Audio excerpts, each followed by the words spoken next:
ये कम्युनिटी बनी है 2018 में। ठीक ये है। High rise building. किराए क्या होते हैं, मतलब 2 बेडरूम का अगर आप फ्लैट लेना चाहें, 3? अगर आप दरमियान में कोई मिडिल मैन है, एजेंट या ब्रोकर जिसे हम पाकिस्तान में एजेंट कहते हैं, वो अगर है तो छोटा सा पार्क भी बनाया हुआ है कम्युनिटीज़ में आपको लोग। अस्सलाम वालेकुम दोस्तों, कैसे हैं? I hope so you all people will be good all the way from China. अल्लाह का शुक्र है मैं भी ठीक ठाक हूँ। दोस्तों आज मैं एक कम्युनिटी में आया हूँ, मैं दिखाता हूँ आपको कितनी डेवलप कम्युनिटी है ये इसकी मेन एंट्रेंस है। आज हम इस कम्युनिटी में जाएंगे। यहाँ पे हमारे एक लाहौर से दोस्त रह रहे हैं। आज उनसे इस कम्युनिटी के बारे में इंफॉर्मेशन भी लेंगे कि इस कम्युनिटी में क्या कुछ रेट्स हैं फ्लैट्स के। तो आइए फिर इंटर होते हैं और उनसे मिलते हैं। ये यहाँ पे दोस्तों देखें कि आपको इस पूरी कम्युनिटी में कितने स्काई स्क्रैपर्स और कितनी ऊंची ऊंची बिल्डिंग्स नज़र आ रही हैं। ये सारे जो है वो रेजिडेंशियल ब्लॉक है, लोग इनमें रहते हैं। और यहाँ पे इन्होंने एक छोटा सा पार्क भी बनाया हुआ है और इसमें लोग देखें एक्सरसाइज वगैरह कर रहे हैं। और इस साइड पे जो है वो लोग डांस वगैरह कर रहे हैं, वो भी आपको दिखाता हूँ मैं।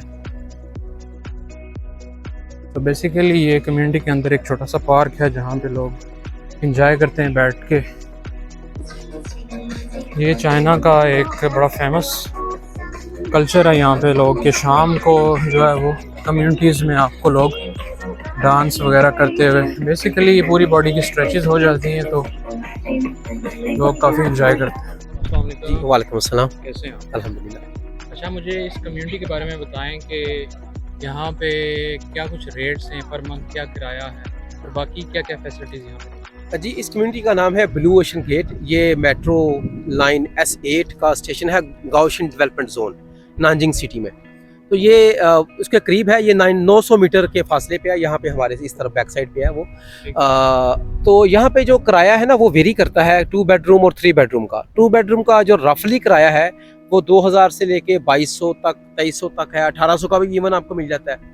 जो 3 बेडरूम है वो 2000 से लेके 2500, 2600, 2800 तक है। लेकिन ये डिपेंड करता है कि what are the facilities inside the apartment और वो किस फ्लोर पे है।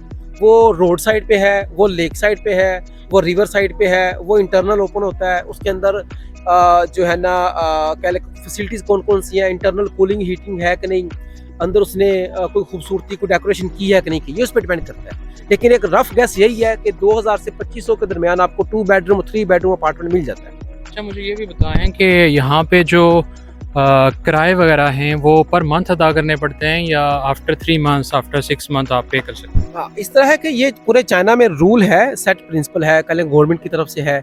उस पर मोस्टली तो 3 मंथ्स एडवांस देना पड़ता है, बाज़ का 6 महीने का, बाज़ कोई स्ट्रिक्ट हो बहुत ज़्यादा ऑनर तो वो कहेगा मुझे वन ईयर का एडवांस चाहिए।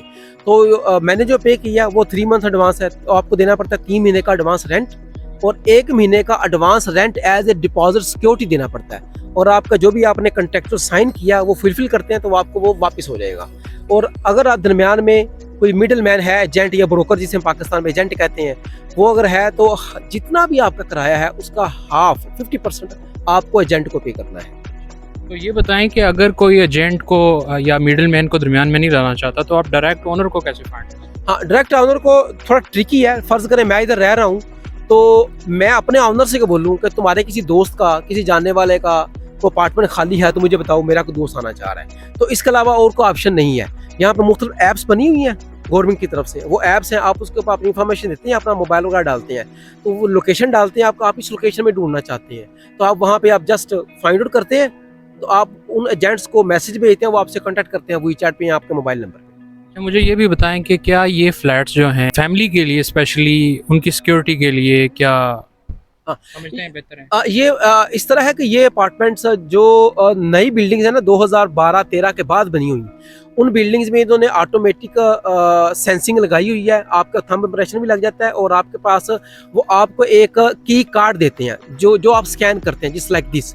आप स्कैन करेंगे तो आप आपकी लिफ्ट यूज कर सकेंगे। लिफ्ट में एंटर तो आप हो गए हैं ग्राउंड फ्लोर से या बेसमेंट से, या तो आप एंटर होकर अगर आपने जाना है 14वें फ्लोर पे, फर्ज करें तो 14वें फ्लोर का तब तक आप क्लिक नहीं कर सकते जब तक आपके पास ये कार्ड नहीं होगा। ये मेरे पास 14वें फ्लोर का कार्ड है, मैं इसको स्कैन करूंगा तो 14वें फ्लोर में एंटर हो सकता हूँ। अदरवाइज 14वें फ्लोर पे मैं एग्जिट लिफ्ट में नहीं हो सकता।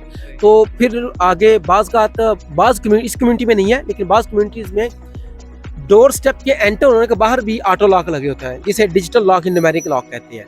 तो आप थंब इंप्रेशन करते हैं या आपको पासवर्ड आता हो तो आप एंटर हो सकते हैं, अदरवाइज नहीं। इसी तरह अगर हम बात करें, इधर मेन गेट है, तो मेन गेट के एंट्रेंस पे भी आप उसी वक्त एंटर हो सकते हैं जब गेट खुला होगा, और गेट खुलेगा इसी कार्ड के थ्रू। स्कैन करेंगे तो गेट खुलेगा, वरना गेट नहीं खुलेगा। तो मुझे ये भी बताएं कि यहाँ पे जो आपका गैस का बिल, बिजली का बिल, वो कैसे पे होता है और कितना, आप क्या कह सकते हैं, कितना आता है? ये बड़ा सस्ता है, पाकिस्तान की निस्बत अगर हम बात करें तो बहुत सस्ता है। लिविंग बहुत सस्ती है, इतनी महंगी नहीं है। रेंटिंग थोड़ी सी महंगी होती है। आप अगर बात करें बिजली की, तो अगर आपके पास 3 रूम हैं और तीनों रूमों में आपका रूम्स में एसी लगे हुए हैं, तो आपका 200 RMB मैक्सिमम आपका खर्चा आएगा 1 महीने का बिजली का। इसी तरह 20 से 30 RMB आपका गैस का आएगा, और 20 से 30 RMB आपका वाटर का आएगा, अगर आप 5 अफराद हैं घर। 3 बेडरूम का बता रहा हूँ आपको मैं। इन शॉर्ट आप ये कह सकते हैं कि आप 300 RMB में बिजली, पानी और gas easily for 1 month with AC आप ले सकते हैं। Thank you so much information के लिए। Thank you very much. Thank you.